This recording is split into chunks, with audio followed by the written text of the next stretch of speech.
Okay, I guess we can go on. Okay, welcome everyone. Thank you for joining us in this new Freedom Perspectives. My name is Nicolas Kachanowski, and here we have also Edgardo Zablowski and staff from the center. It's my pleasure today to introduce you to today's speaker, Sam Gregg. He doesn't need much of an introduction. He's very well known because of his work, but let me tell you that Sam Gregg is now the Friedrich Hayek Chair in Economics and Economic History at the American Institute for Economic Research. He has published a number of books, including On Order Liberty, The Commercial Society, Wilhelm Röpke's Political Economy, and quite a few others. His work has been published as well in many journals. It's a long list. I'm going to mention just a few, like the Harvard Journal of Law and Public Policy, Journal of Market and Moralities, Economic Affairs, Notre Dame Journal of Law, and as you can see, he's been very productive. We are very happy and lucky to have Sam with us today. I don't want to take much of his time because you're here to listen to him. So Samuel, thank you for your time. Thank you for joining us. I pass the microphone to you. Well, thank you, Nicholas. It's a great pleasure to be with you at the Friedrich Hayek Center today. I'm coming, of course, from the United States, but I have many fond memories of my various trips to Argentina over the years, and at some point I'd like to come back. So I hope so. So today I would like to talk about a topic that has been on my mind a great deal, and I'm sure on many of yours. And that is the fate of market liberalism in an age of dirigisme. That is, state intervention into the economy that has a strong directive dimension, as expressed in ideas like industrial policy, tariffs, expansions of welfare programs, and even in some cases, nationalizations or even renationalizations of specific industries. I wish I could say that I was exaggerating, but I don't think I am. When I say that across the world, the light for market liberalism is dimming. In the United States, for example, the White House's bipartisan trade policy since 2017 has essentially become that of tariffs and the use of protectionism, which marks a remarkable departure from the free trade position adopted by successive administrations since the end of the Second World War. In the United States, both Republicans and Democrats alike have made it very clear that any reduction of the entitlement programs that now constitute the bulk of US government spending is not a political option. We have strayed very far in America from the days of Ronald Reagan, or for that matter, from the days of Bill Clinton. Industrial policy is also back in favor, with the European Union, China, and the United States accounting for almost half of the 2,500 new industrial policies implemented in advanced economies throughout 2023. In the case of the European Union, the recent report on European competitiveness by Mario Draghi fully concedes that regulation is a major impediment to European economic growth. But the solution proposed by Mario Draghi is more interventionism to try and cure interventionism. As for things like deregulation, tax cuts, or reducing the state's impact on economic life, I know of no national government in the world, except for Argentina's Javier Milei's administration, that is pursuing any standard issue, free market objective policies with any degree of consistency. This global retreat from markets crosses the political spectrum. Many people on the right have joined the left in seeking government solutions to economic problems. Yes, it is possible to identify here and there free market successes. A good example might be the advancement of school choice throughout the United States. Nonetheless, what F.A. Hayek called, quote, the climate of opinion in his 1949 essay, The Intellectuals and Socialism, is decidedly not with market liberalism.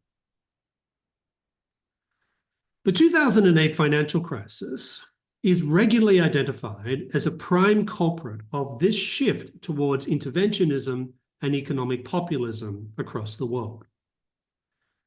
Despite considerable evidence to the contrary, the financial meltdown and the Great Recession continue to be blamed today on insufficient regulation. Then there is the widespread, and to my mind, equally disputable assertion that market liberalism has gone hand in hand with stagnating incomes for millions of middle-class and blue-collar workers.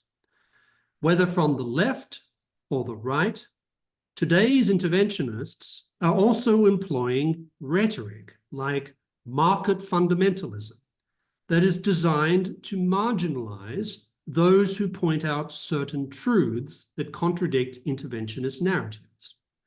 That, for example, in most Western developed countries, we already live in highly regulated economies, or that underlying every industrial policy are special interests that are seeking favors, as well as legislators who are inclined to bestow such privileges for reasons that have nothing to do with economic growth or the general welfare.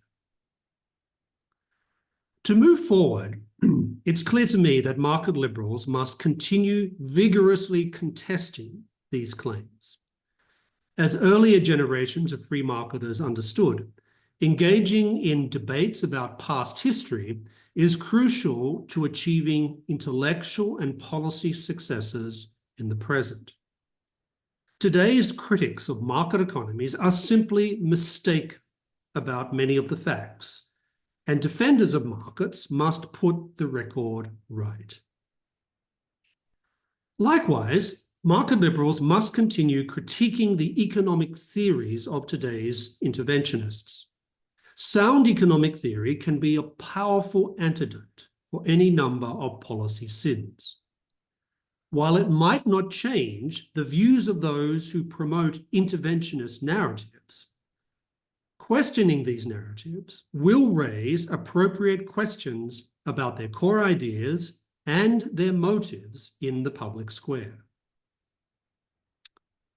Victories, however, in the realm of economic policy debate are, to my mind, insufficient. People change their minds about economic questions for many reasons. Purely economic arguments are seldom the deciding factor. Hence, if market liberals want to shift the climate of opinion in more friendly directions, they must think harder about how to attach their proposals to broader arguments that go beyond economics. And while there is much rethinking to do, this will be the focus of my remarks today. So as I mentioned, market liberalism's influence is declining today. But things have been much worse in the past. Before the First World War, market liberalism appeared to have established an ascendancy throughout the West. In his 1919 book, The Economic Consequences of the Peace, Hayek's great rival, John Maynard Keynes, spoke about a pre-1914 world of Edwardian liberalism, in which economic freedom was improving everyone's living standards. Across the Atlantic, the United States Congress passed the Underwood-Simmons Tariff Act in 1913, which lowered the average American tariff from 40% to 27%. That was its lowest rate in 50 years. More generally, the world over, Keynes stated, more and more people were rising into the middle classes through hard work and enterprise. Between 1914 and 1918, that world was obliterated. In the wake of the First World War came crippling inflation, crushing national debts, a global economy riddled with tariffs, a Bolshevik regime in Moscow committed to radical economic collectivism, and nationalist movements whose anti-capitalism was as intense as their anti-Semitism. More generally, the war had left millions of people of all classes and all creeds inclined to look to the state for their economic salvation. Conditions equally difficult for market liberalism prevailed after World War II. Although efforts to reduce trade barriers formed part of America's post-war plan for the world, economic planning at the domestic level became the orthodoxy in most countries. In Britain, the welfare state achieved a type of apotheosis in the National Health Service, while America embraced Lyndon B. Johnson's Great Society. The ideas underlying these policies were reinforced by an economics profession, largely committed to the ideas of Keynes and his disciples. Now, there were some exceptions to this trend. The most notable was the West German economy's liberalization in 1948, thanks partly to a small group of market liberals, most notably two economists who, at different points, worked closely with Hayek. Those two economists were Wilhelm Röpke and Walter Eucken, and they successfully exerted an intellectual influence far beyond their numbers. Western nations, however, generally moved in the opposite direction. Most political parties of left and right were firmly in the camp of the planners. So too was the bureaucratic apparatus of governments, whose presence then and now remained largely unaffected by changes at the top engendered by elections. Given these circumstances, it's remarkable that market liberals were able to alter the climate of opinion sufficiently that a revival of free market ideas occurred 30 years after World War II. They also achieved this without anything like the resources and institutions that exist today for promoting market liberal policies. The story of how that occurred has been recounted in books like Angus Bergman's The Great Persuasion, Reinventing Free Markets Since the Depression, and Richard Cockett's Thinking the Unthinkable, Think Tanks and the Economic Counter-Revolution, 1931 to 1983, as well as the PBS documentary, The Commanding Heights. The inflationary outbreak of the 1970s, growing unemployment in advanced economies, and visible evidence of the failures of interventionism also created an openness to free market ideas, especially on the political right, but also on some sections of the political left. Nonetheless, one of the post-war market liberals' achievements was to keep free market ideas alive over the preceding 30 years. In part, they were able to successfully build market liberal themes into wider messages about the need for political and social renewal.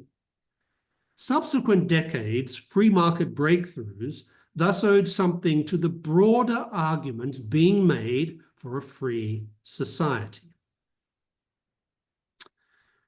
The free market successes achieved under the Thatcher government and the Reagan administration exemplify this. In both cases, a commitment to challenging the default Keynesian settings for fiscal and monetary policy was central to their respective economic agendas. But that pledge was integrated into a bigger program, most notably shaking off the general torpor and mentality of managed decline that was affecting America and Britain in the 1970s, much of which was inadvertently summarized by President Jimmy Carter in his 1979 malaise speech. The rhetoric employed by Margaret Thatcher and Ronald Reagan in the late 1970s and 1980s reflected this strategy. Nowhere was this linkage more evident in Margaret Thatcher's successful confrontation of Britain's unions in the mid-1980s. During and after the National Union of Mine Workers 1984 to 1985 strike, Mrs. Thatcher did not hesitate to associate her refusal to give in to the miners' demands with a more general effort to restore Britain's self-respect and place in the world. It's important to remember here that for decades, market liberals like Hayek had insisted that the legal privileges accorded to unions had effectively given them a monopoly of the labor supply. This, Hayek pointed out, undermined labor market flexibility and compromised the rule of law. But so beholden were British governments to trade unions that by the late 1960s, more than one commentator was wondering whether the General Secretary of Britain's Trade Union Congress was more important than whoever occupied 10 Downing Street. Indeed, Ted Heath's Conservative government lost the 1974 election after campaigning under the slogan, "Who governs Britain?" Breaking trade union power was perhaps the greatest market liberal victory realized during Thatcher's time as Prime Minister. But one major difference between 1974 and 1984 was that union influence upon economic and political life in Britain had become so identified in many people's minds with national decline that even the British Labour Party was less than enthusiastic in its support of the National Union of Mine Workers strike. Likewise, millions of American blue-collar workers may have had their doubts about Ronald Reagan's advocacy of free markets in 1980 and 1984. But Reagan's uncomplicated patriotism, his firm anti-communism, and patently sincere optimism about America's future detached many such Americans from their traditional allegiance to a Democratic Party that was wedded to interventionism. Absent Ronald Reagan's larger message of national revitalization, it is reasonable to wonder if his economic policies would have gotten off the ground. In retrospect, however, we have to ask whether this grounding of market liberalism in these notions of overall renewal was enough, not least because the same language of national renewal has been embraced by many on the right who plainly regard dirigist policies as central to their agendas for reversing national decline in America and Europe. But I think there is something else we need to consider. And this concerns the fact that market liberalism has long experienced difficulty in gaining lasting traction, including in those societies where it has exerted the most influence. Nowhere have I found this better explained than in a short book written by another market liberal, the British economist, the late David Henderson, who worked as an advisor at Her Majesty's Treasury, served as chief economist at the OECD, and also spent time as an academic at Oxford and the University of London. In 1998, Henderson published a short book entitled The Changing Fortunes of Economic Liberalism, in which he argued, quote, "The fortunes of economic liberalism remain clouded and in doubt," end quote. By this, Henderson not only meant that he had doubts about Francis Fukuyama's end of history thesis, he also illustrated that market liberalism's influence had mostly been sketchy, uneven, and at times positively marginal.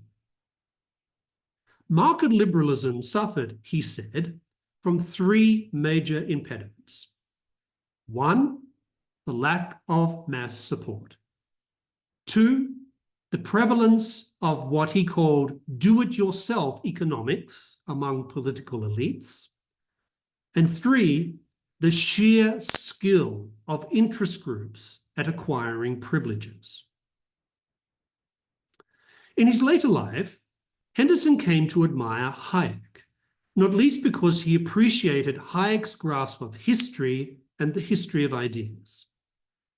Hayek himself fully appreciated that there had been no consistent trend to market liberalism. At the same time, Hayek saw market liberalism as part of a wider argument about what type of society we want to live in. And for Hayek, that discussion assumed civilizational dimensions. Those who speak of civilization or Western civilization today are usually labeled conservative or even traditionalist in their outlook. Yet specific ideas about the nature of civilization have been taken quite seriously by key classical liberal thinkers and their philosophical forebears. For them, certain theories of societal development helped explain how particular conceptions of rights and distinctive institutions emerged and fit together. Today, I'd suggest such concepts of civilization have the potential to invest contemporary market liberalism with a normative outlook and foundations that it needs at a time when market liberal ideas are being assailed by competitors from across the political spectrum. One curiosity of Hayek's book, The Constitution of Liberty, published in 1960, is its dedication, which is, quote, "to the unknown civilization that is growing in America." Thanks to Bruce Caldwell and Hans-Jorge Klausinger's biography of Hayek, Hayek, A Life, 1899 to 1950, which was published in 2022, we know that Hayek, like many European classical liberals of his generation, had very mixed views about America. What Hayek did not doubt, however, was the need for market liberalism to wrap itself in a civilizational agenda. Indeed, for Hayek, the broader project of liberalism was a civilizational endeavor. In part, he connected this with the moves towards greater political, civil, and economic freedom that marked 19th century Europe. Like John Maynard Keynes, much of Hayek's thought was directed towards seeking to protect values that both men associated with pre-war liberal Europe. And in Hayek's case, that of a 19th century liberal Britain that had well and truly disappeared long before Hayek moved to London in 1931. What then were liberal civilization's core values for Hayek? Some of these are outlined in his Constitution of Liberty. Certainly, he values goods closely connected to freedom, such as the scope that a free society provides for creativity and tolerance. However, there is just as much emphasis on constitutionalism and the rule of law as good in themselves. Hayek also stresses in that book that liberty is inseparable from personal responsibility. Some of this is echoed in various commitments referenced in the Statement of Aims approved by the first meeting of the Mont Pelerin Society, the group of classical liberal thinkers convened by Hayek in 1947. The statement begins by unambiguously asserting that, quote, the central values of civilization are in danger. Some of those civilizational values include, quote, human dignity and freedom, and, quote, the rule of law. It specifically describes, quote, freedom of thought and expression as, quote, a precious possession of Western man, thereby linking this liberty to a precise historical and cultural trajectory. The statement also references the civilizational threat posed by, quote, a view of history which denies all absolute moral standards, thereby signaling classical liberal opposition to moral relativism. Hayek thought it important that governments not unduly meddle with the achievements of liberal civilization. Such actions, he believed, were likely to undermine various conveyors of knowledge, the full value of which may not be apparent to us until it is lost. There is, however, another sense in which Hayek utilizes the concept of civilization. In the Constitution of Liberty, he denotes civilization as an accumulation of knowledge and experiences over time that could never be designed by any one human mind, but which allows people to pursue their individual aims. The scope of possibilities open to people at any one moment in time is what Hayek refers to as, quote, the state of civilization. Some civilizations contain more possibilities than others. That is the sense in which Hayek uses the expression higher civilization. Civilization in Hayek's sense thus embodies the wisdom transmitted from the past, often in the form of conventions and traditions. While no one person can fully grasp all this knowledge, it enables people to pursue, quote, their individual ends so much more successfully than they could alone. This conservative feature of civilization, however, goes together with a liberal recognition that as people freely pursue their chosen goals, they may make errors, but are also likely to uncover new information. This can form the basis of critiques of existing ideas, institutions, and conventions that in turn suggest revisions of what we already know. Hayek's liberal civilization is consequently characterized by certain unchanging commitments, alongside openness to change, a willingness to question, and above all, complexity. Full knowledge of the different elements that make up a higher civilization is, according to Hayek, beyond any one human mind. Indeed, for Hayek, it is civilization that enables us to overcome our ignorance of the circumstances upon which the results of our action depend. For the same reason, Hayek thought it important that governments not meddle with liberal civilization's achievements. Such actions, he believed, were likely to undermine various conveyors of knowledge, the full value of which may not be apparent to us until it is lost.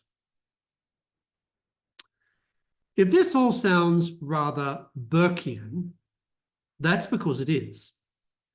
Hayek affirmed Lord Acton's assessment of Edmund Burke as, quote, one of the three greatest liberals, and as part of a liberal tradition that markedly differed from what Hayek called rationalistic continental liberalism and the English liberalism of utilitarians. It was not for idle reasons that later in life, Hayek described himself as, quote, a Burkean Whig. In using this expression, Hayek had in mind the 18th century British tradition of liberty within which he placed Edmund Burke, but also important Scottish Enlightenment thinkers. That matters not least because these Scots presented some of their ideas in explicitly civilizational terms. One expression of this was the four-stage theory of social development articulated by the philosopher and judge Henry Home Lord Keynes in his Historical Law Tracts of 1758, and above all, his Sketches of the History of Man of 1774. Beginning with a hunter-gatherer stage before moving to a herder society and then to full-blown agricultural arrangements, Lord Keynes posited a fourth stage, which he called commercial society. As the phrase suggests, this was a social and economic order in which ever-expanding market exchanges, urbanization, and industry took center stage. It was also characterized by complicated webs of intersecting relationships, laws, and freely undertaken obligations that increasingly revolved around market transactions and the studied pursuit of self-interest. This complexity, however, delivered more than just material prosperity. Keynes also believed that it produced an accelerated expansion of knowledge, a growth of social opportunities, and ultimately greater liberty and a more consistent administration of justice. Similar narratives about civilizational development pervaded the thought of other Scottish Enlightenment thinkers, ranging from Francis Hutchinson and Adam Smith to David Hume and Adam Ferguson. In his 1752 essay Of Refinement in the Arts, David Hume maintained that, quote, the mind acquires new vigor and enlarges its powers and faculties in commercial societies. This energy spills over into the cultural, political, and legal spheres. The spirit of the age, Hume wrote, affects all the arts, and the minds of men, roused from their lethargy and put into a fermentation, turn themselves on all sides and carry improvements into every art and science. Now, considering the sheer scale of the cultural achievements of late 18th century Scotland, whose universities became the envy of Europe as the country was transformed from a poor, semi-feudal nation into a society dominated by commerce, Hume surely had a point. At the same time, these thinkers' satisfaction at the emergence of commercial civilization did not mean they regarded it as a cost-free exercise. As men steeped in classical and medieval history, the Scots believed that the societies of those eras had their own virtues. They also worried that commercial society might undermine those moral habits alongside the vices of pre-modern social orders. In his Sketches, for example, Lord Keynes expressed concern that an obsession with consumption for consumption's sake might weaken individuals and communities in commercial societies. Of all the Scots, Adam Ferguson was the most vocal about these risks. In his essay on the history of civil society, published in 1767, Ferguson described, quote, the admired establishments and advantages of a civilized and flourishing people. He was speaking of commercial society. Such achievements, Ferguson stated, owed much to the effects of what he called virtue. And by this, Ferguson meant habits like hard work, initiative, risk-taking, and creativity that people must embrace if they seek commercial advancement. Nonetheless, Ferguson also thought that the very successes of commercial society, especially its ability to generate wealth and luxury, could weaken those same commercial habits and devalue the importance of others. He worried that the boasted refinements of a polished age were not divested of danger.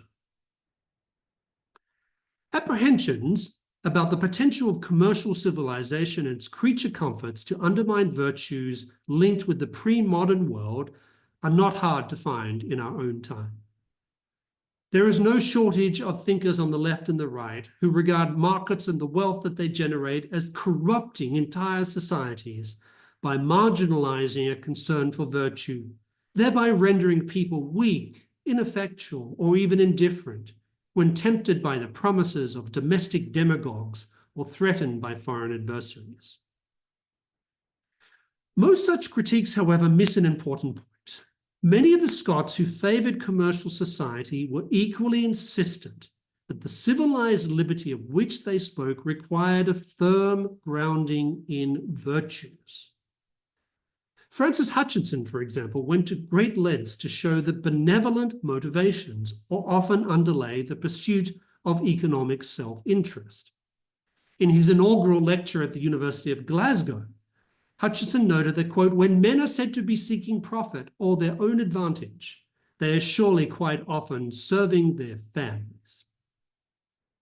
Scottish Enlightenment thinkers also thought that the full range of virtues can be taught in commercial societies. Hutchinson and his student, Adam Smith, firmly believed in the power of education to inculcate moral knowledge among the wider populace in the increasingly commercial conditions of their time.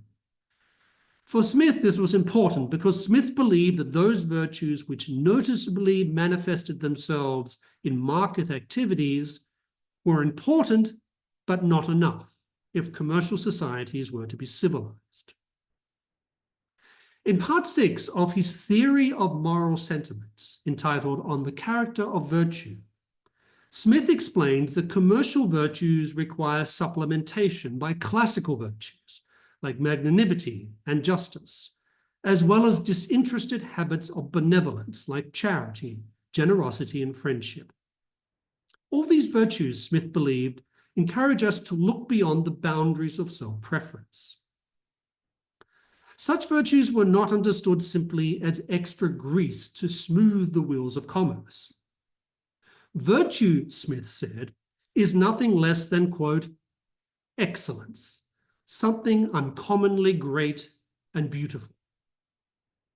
This would civilize the use of our liberty in commercial society, while also ensuring that our horizons were not limited to the market's technical and material triumphs, as formidable as these are. Especially significant in this regard is the virtue of humility.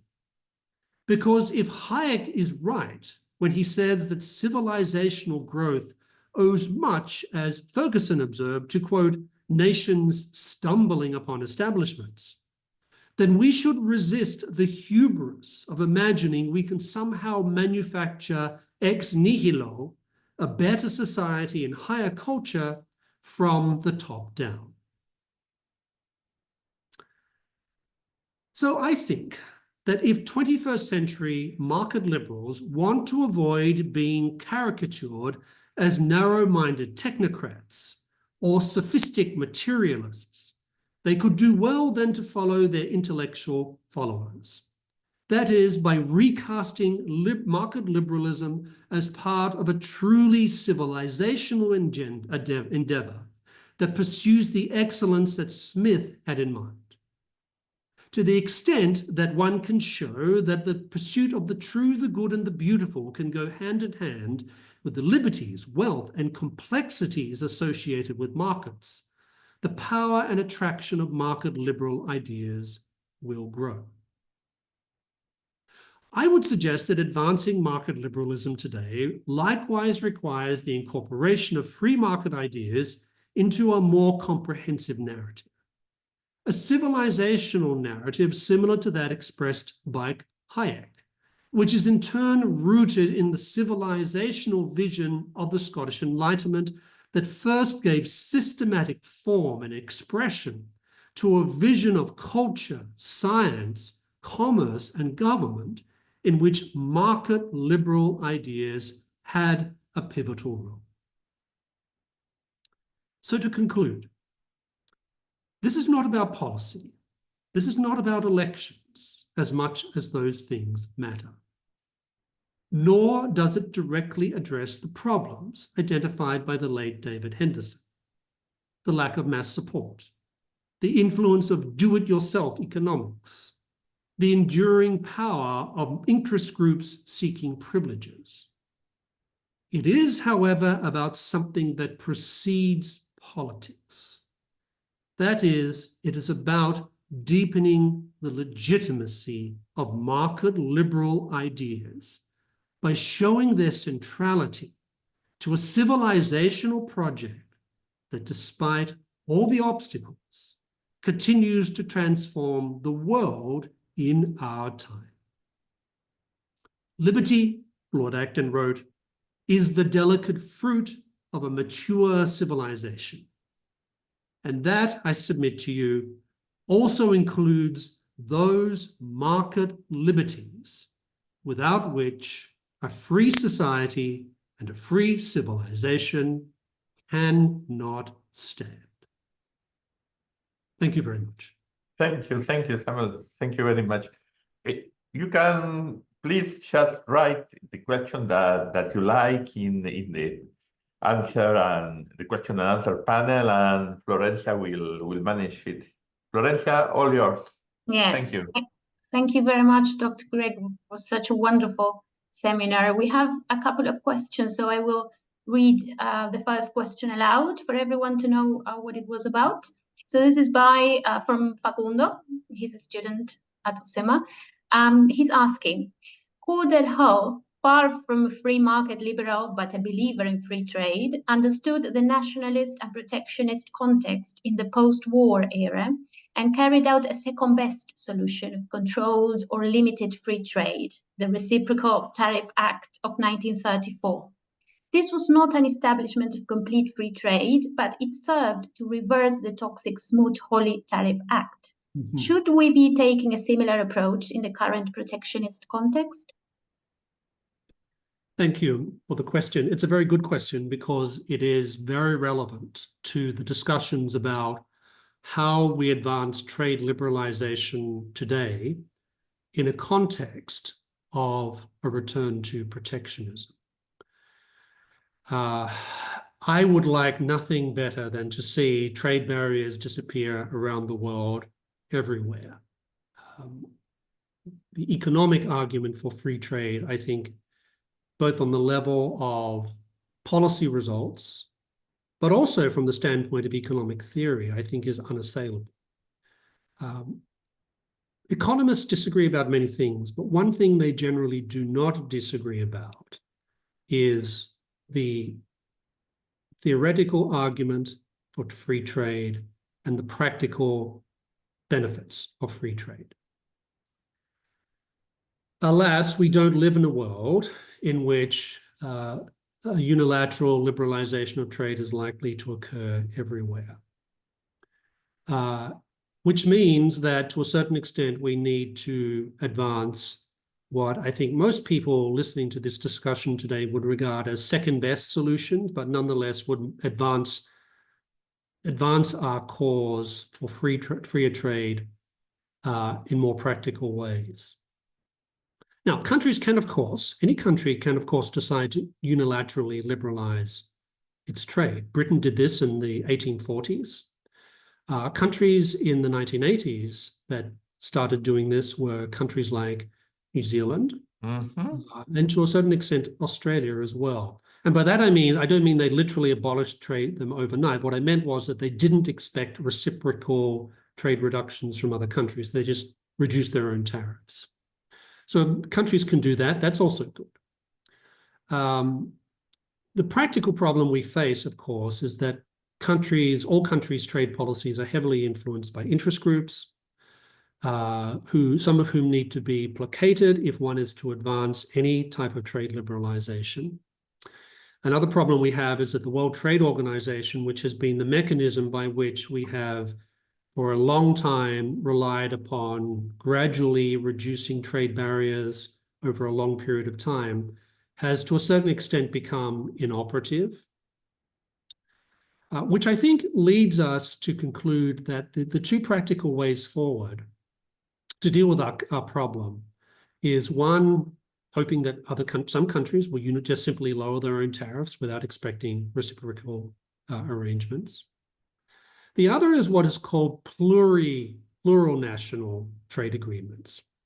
So I'm thinking of things like the Trans-Pacific Pact, whereby a group of countries come together, they agree to liberalize to a certain extent, trade between that group of countries. And anyone else is free to join that agreement as long as they agree to lower their trade barriers in accordance with what has already been agreed upon. So I think that's actually, given our current context, a very practical way forward. So that's the policy side of things. So I fully agree. I think we have to think about those types of approaches. At the same time, we have to be, those of us who are committed market liberals need to be relentless in intellectually critiquing protectionist arguments. Because these arguments, I think, are very weak, these arguments are nonetheless ascendant in many countries, including where I live in the United States. And the job of market liberals in that context is to continue pointing out the deep flaws of those policies and how they hurt the people that they're ostensibly supposed to protect. So, for example, we typically hear protectionism is usually advanced in terms of we need to protect certain groups within our country, we need to protect particular industries, etc. And one of the things I find is very effective is pointing out that no, you actually hurt these industries. You hurt the people working in these sectors of the economy because you're encouraging them to stay in industries that, no matter how much protection they receive, are at some point going to become uncompetitive. You shouldn't be encouraging people to go into industries that are going to become uncompetitive, more and more uncompetitive over time, no matter how much the protectionism is built up around them. So those are the ways I think we should be trying to advance trade liberalization policies. Yes, I think we have to content ourselves with effectively second best policy options, but we have to keep making the intellectual argument more vocally and more coherently and more firmly than ever. Thank you very much for this. We have another question by Eleonora. She's asking, given the increasing public demand for state-led solutions in areas like defense, welfare, and public health, how crucial is the role of language and semantics in helping proponents of liberalism effectively communicate the counterintuitive benefits of individual freedom and limited government, particularly when addressing concerns about security and stability? Thank you. That is a question which I have thought about a great deal. And the reason I say that is because I think market liberals, we're very good at making policy arguments.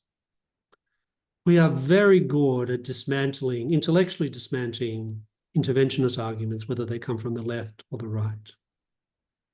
What we're not so good at is constructing a wider narrative that goes beyond economics when we're trying to explain why these things are important. So that's the first thing. And that's part of what I talked about in my presentation. That was I think many market liberals in the 1980s understood the need to do that. And to get to the question that's just been posed, one of the things that they did was to show how market liberal ideas and policies actually contribute in the long term to greater stability and greater security for countries. What do I mean by that? What I mean is that over the long term, if you have market liberal policies in place, then people become more accustomed to competition. They become more habituated to the need to change, to be creative, to embrace entrepreneurship. And that, I would argue, over the long term, actually produces more social stability. Whereas interventionist policies, as we know, when they start to fail, as they always do, they start to generate considerable instability in society, whether it's and insecurity, whether it's through things like inflation, which of course Argentina knows a great deal about, or whether it's the inconsistency of policies that follow from governments as they build intervention on intervention on intervention, which makes policy more and more complicated, more and more counterproductive, and more damaging to the social order, which undermines the everyday security which everyone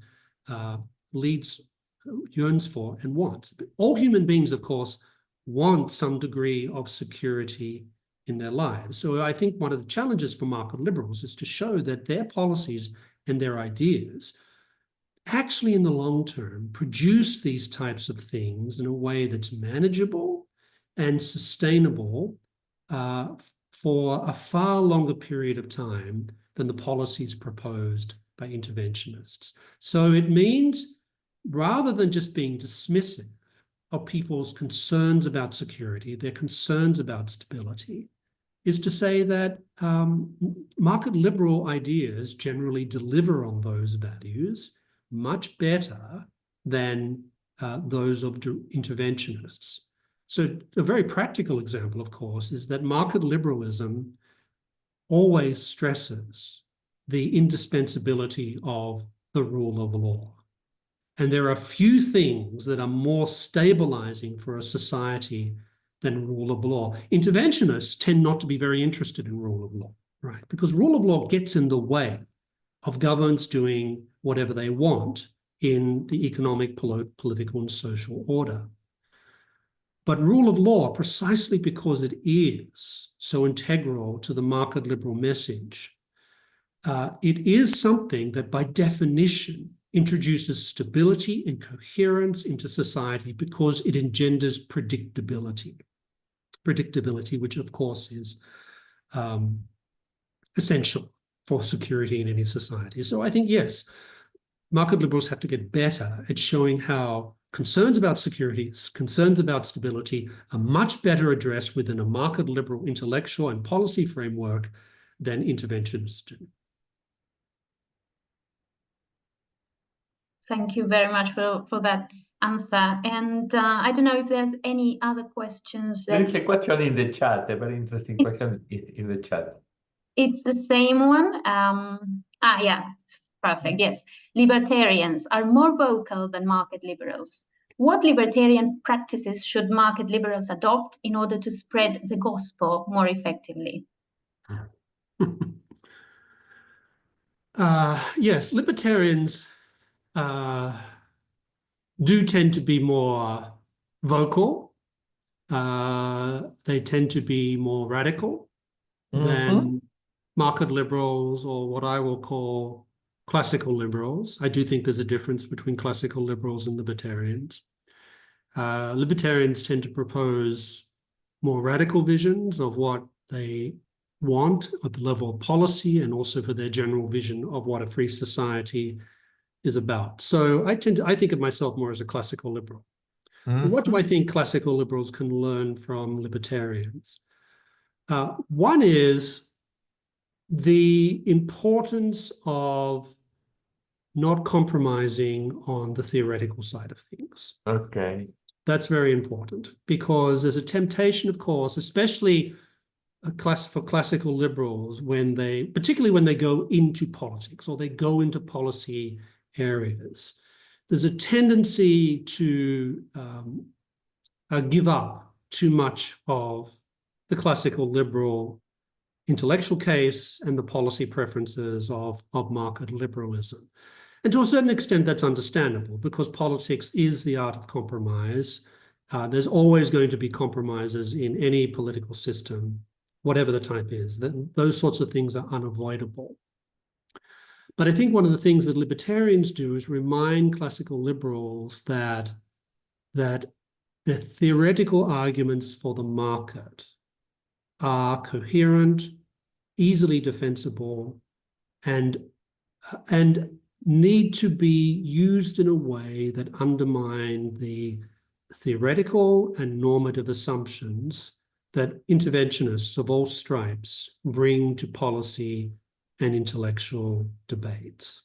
So I think that's the big thing that I think libertarians bring to the discussion of these questions. And it's a good reminder for market liberals, classical liberals, that even when you're in the business of having to make compromises you prefer not to make, you can't give up on the intellectual arguments. Now, one question that I always have in mind, what is your vision of what's going on in the States? The future of classical liberalism in the States, because we see everything is changing. We have Trump, we have Kamala. Something is going on. And what's your vision? So, as I mentioned in my remarks, interventionist positions have become the orthodoxy on the much of the political right, and certainly on the political left in America. Once upon a time, you could say that a relative free market consensus existed on most of the right in America, but also parts of the left. So, for example, Bill Clinton, who was president in the 1990s, implemented some, what I would describe as free market positions. And there was a lot of support in his own party for that. But that free market consensus has disappeared. And the new consensus on the right, for most of the right, I would argue, and part of the left, is that of interventionism. And by that, I just don't mean about things like trade. I also mean things like the welfare state and entitlement programs, and the general view of government being a beneficial, having a very big role in economic life that goes far beyond protecting property rights, the rule of law, and constitutionally limited government. So what's ironic about this is that classical liberalism in America today has far more resources and far more institutions than classical liberals did in the 1970s and 1980s. There's also more classical liberal thinkers around. There's more classical liberal institutes, think tanks, etc., than ever before. And yet, classical liberals are losing. Market liberalism is losing its arguments in America. It's very, very clear. And I don't like it, but I point this out to market liberals, and some of them don't like to hear this, but it's undeniable. So I think that part of the challenge for classical liberals going forward is to understand that making policy arguments is vital, it's indispensable, but it's not enough. It's not enough if you're trying to persuade people.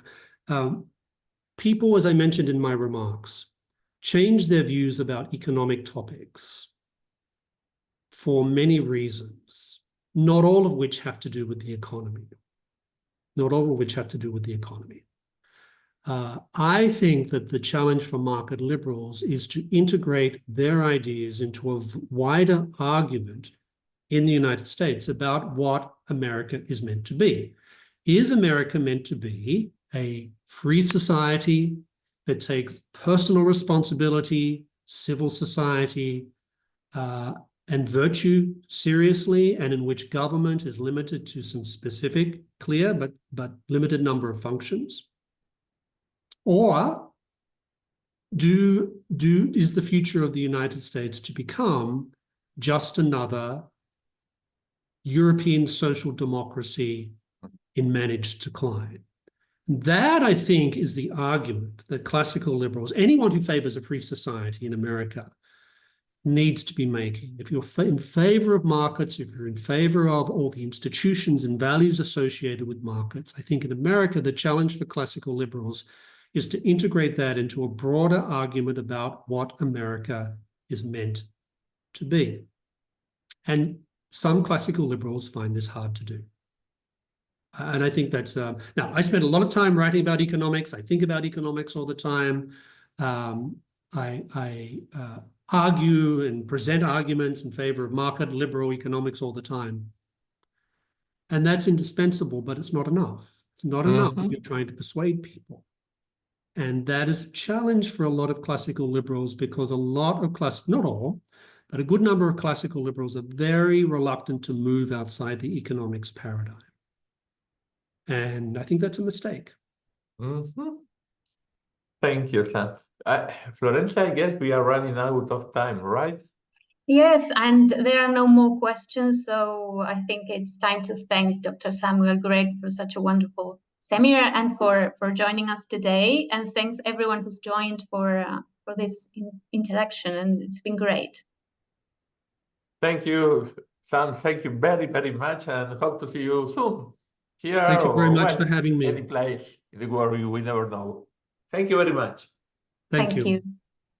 Bye Bye-bye. everybody. Muchas gracias a todos. Bye bye. See you in the next seminar of this cycle. Thank you very much.